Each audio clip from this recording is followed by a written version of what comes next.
Saudari-saudaraku yang terkasih, nasihat yang disampaikan Yesus kepada para muridnya berisikan beberapa hal. Yang pertama, mandat kemuritan. Yesus meminta para muridnya untuk mewartakan kerajaan Allah ke seluruh dunia. Saudari-saudaraku yang terkasih, berjumpa kembali bersama saya Inspirasiku di Antara. Renungan Harian Selasa 11 Juni. Hari ini kita bersama seluruh gereja Katolik memperingati Santo Barnabas Rasul. Semoga kita bersama keluarga dan komunitas kita di akhir pekan ini selalu dalam keadaan baik, sehat, dan tetap bersemangat. Marilah kita mengawali renungan kita dengan tanda kemenangan Kristus. Dalam nama Bapa dan Putra dan Roh Kudus. Amin. Allah Bapa pemelihara kehidupan, Engkau telah memilih Santo Barnabas yang penuh iman dan Roh Kudus untuk mempertobatkan bangsa-bangsa. Semoga Injil Kristus yang diwartakannya dengan giat, kami wartakan dengan setia, lewat perkataan dan perbuatan. Dengan pengantaraan Yesus Kristus Putra-Mu Tuhan kami, yang bersama dengan Dikau dalam persatuan Roh Kudus, hidup dan berkuasa Allah sepanjang segala masa. Amin. Dalam nama Bapa dan Putra dan Roh Kudus. Amin. Inspirasi kita hari ini dari Injil Suci menurut Matius bab 10 ayat 7 sampai 13. Marilah kita baca bersama-sama dan kita renungkan. Sekali peristiwa, Yesus berkata kepada murid-muridnya, "Pergilah dan beritakanlah, kerajaan surga sudah dekat. Sembuhkanlah orang-orang sakit, bangkitkanlah orang mati, tahirkanlah orang kusta, usirlah setan-setan. Kamu telah menerima dengan cuma-cuma, karena itu berilah dengan cuma-cuma pula. Janganlah kamu membawa emas atau perak atau tembaga dalam ikat pinggangmu. Janganlah kamu membawa bekal dalam perjalanan. Janganlah kamu membawa baju 2 helai, kasut atau tongkat, sebab seorang pekerja patut mendapat upahnya. Apabila kamu masuk kota atau desa, carilah di situ seorang yang layak, dan tinggallah padanya sampai kamu berangkat. Apabila kamu masuk rumah orang, berilah salam kepada mereka. Jika mereka layak menerimanya, salammu itu turun ke atasnya. Jika tidak, salammu itu kembali kepadamu." Demikianlah sabda Tuhan. Terpujilah Kristus. Saudari-saudaraku yang terkasih, hari ini Gereja Katolik memperingati Santo Barnabas Rasul. Selamat dan profisiat untuk gereja, paroki, lembaga-lembaga dan saudara-saudara yang pesta nama Santo Barnabas.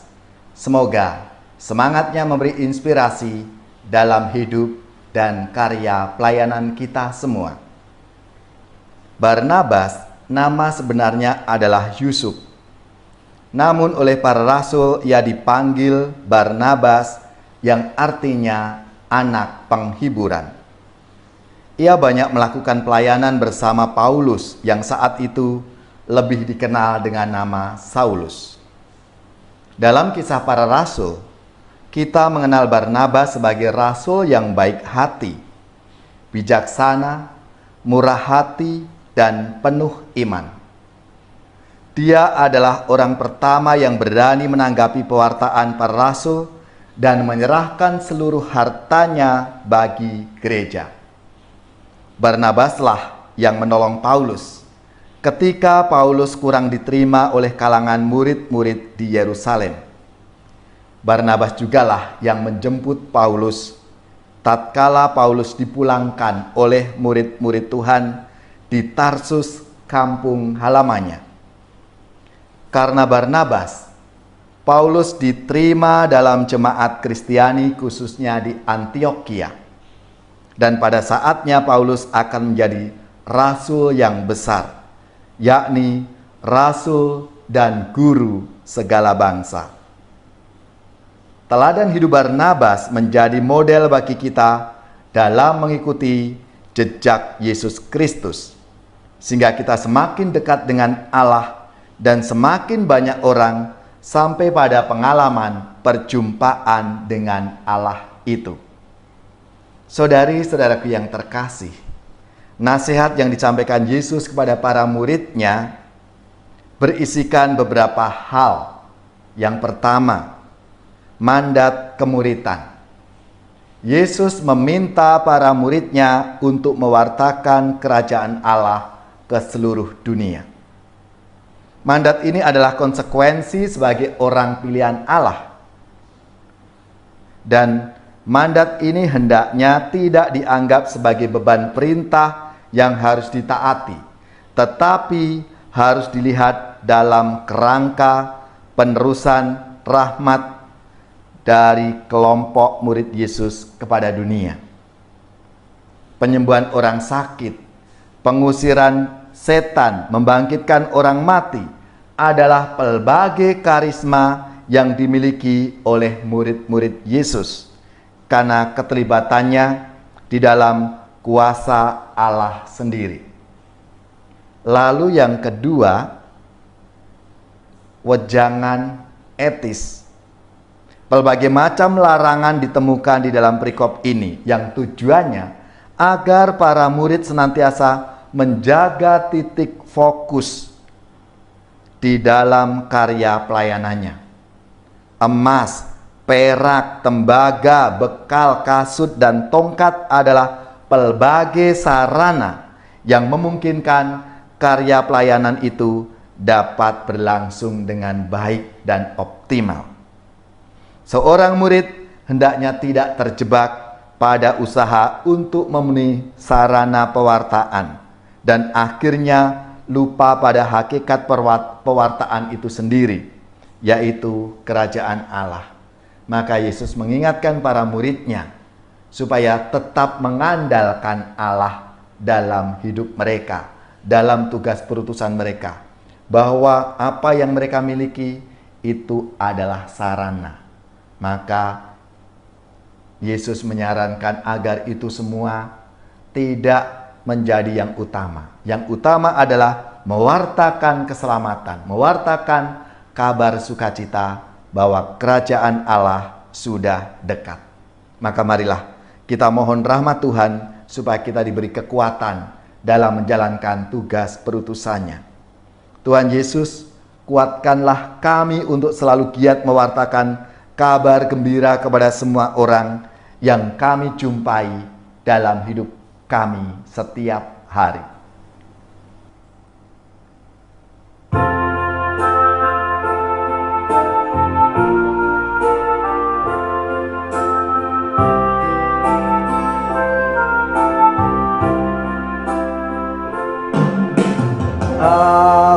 Awalilah kurbanmu pada Tuhan, siapkanlah hatimu, curahkanlah hati nurani kita, bersatukanlah dengannya.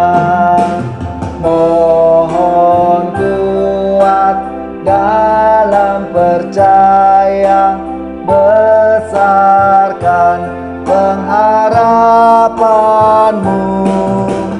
Mohon kurnia dan rahmat Tuhan, agar cinta Tuhan dan teman.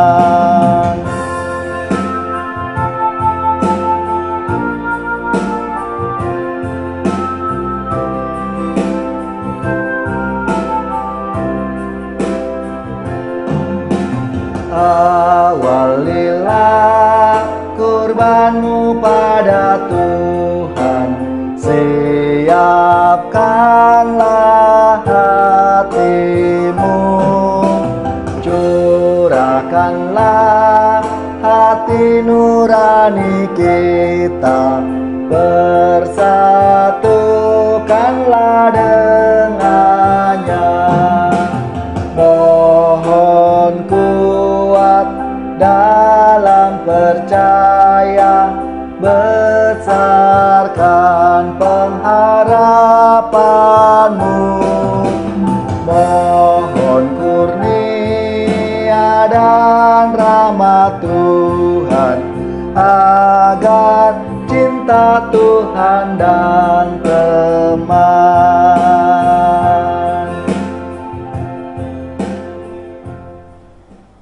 Saudari-saudaraku yang terkasih, marilah kita siapkan hati kita untuk menerima berkat Tuhan.